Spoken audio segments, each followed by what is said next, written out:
Tahukah kalian mengapa air dapat membeku pada suhu yang sangat rendah?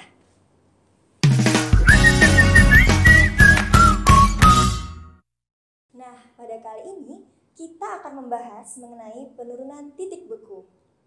Titik beku adalah suhu pada nilai tekanan tertentu pada saat proses perubahan zat dari zat cair menjadi zat padat atau sering kita kenal dengan nama pembekuan. Penurunan titik beku ini merupakan salah satu sifat dari larutan, yaitu sifat koligatif larutan. Tadi kan aku nanya nih, kenapa air dapat membeku pada suhu yang sangat rendah? Nah, ini dia jawabannya.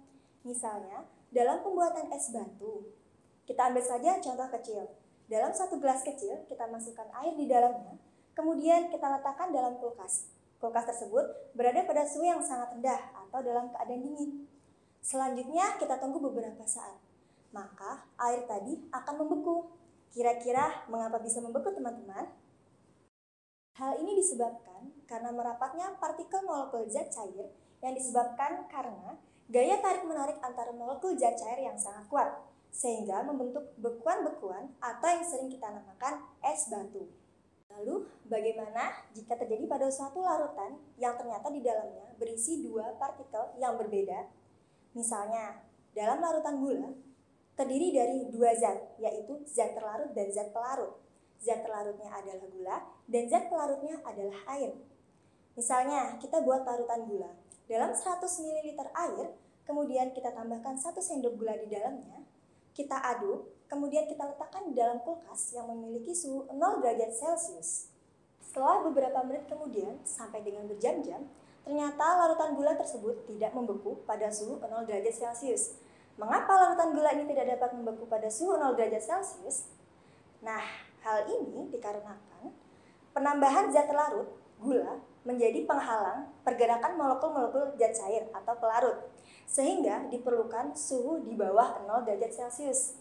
Dalam hal ini, suhu terendah ini dinamakan penurunan titik beku larutan. Untuk lebih jelasnya, jadi apabila ke dalam suatu zat pelarut ditambahkan suatu zat terlarut, maka akan terjadi penurunan tekanan uap jenuh larutan. Penurunan tekanan uap jenuh larutan ini baru menyebabkan penurunan titik beku larutan. Untuk lebih jelasnya, mari kita lihat rumus penurunan titik beku larutan, di mana rumusnya adalah delta TF sama dengan M dikali KF. Keterangannya adalah di mana delta TF sama dengan penurunan titik beku atau freezing point depression. M sama dengan molaritas. Sedangkan KF adalah tetapan penurunan titik beku dengan satuan derajat Celcius kilogram per mol. Untuk lebih jelasnya, mari kita kerjakan contoh soal berikut ini. Jika 50 gram zat anti beku etilen glikol dengan rumus kimia C4H4OH2 dilarutkan ke dalam 100 gram air, berapakah titik beku larutan jika TF air 0 derajat Celcius? Nah, mari kita jawab bersama. Diketahui MR C4H4OH2 sama dengan 62. Sedangkan KF air sama dengan 1,86 derajat Celcius kilogram per mol.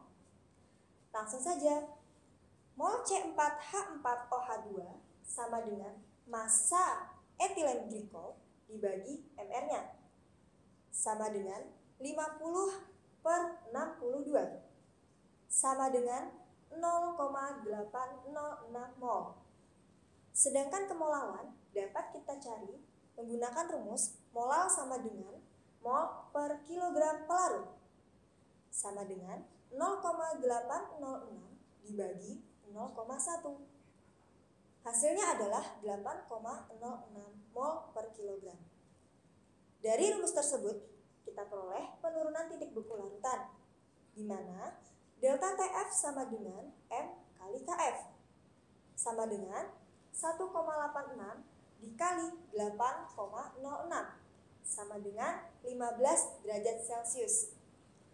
Untuk mengetahui titik beku larutan, TF sama dengan 0 derajat Celcius dikurang 15 derajat Celcius. Hasilnya adalah negatif 15 derajat Celcius. Nah, sudah paham kan mengenai materi yang dijelaskan tadi? Untuk lebih paham lagi, kalian dapat mengerjakan beberapa latihan soal dari sumber-sumber yang telah ada. Sekian dan terima kasih.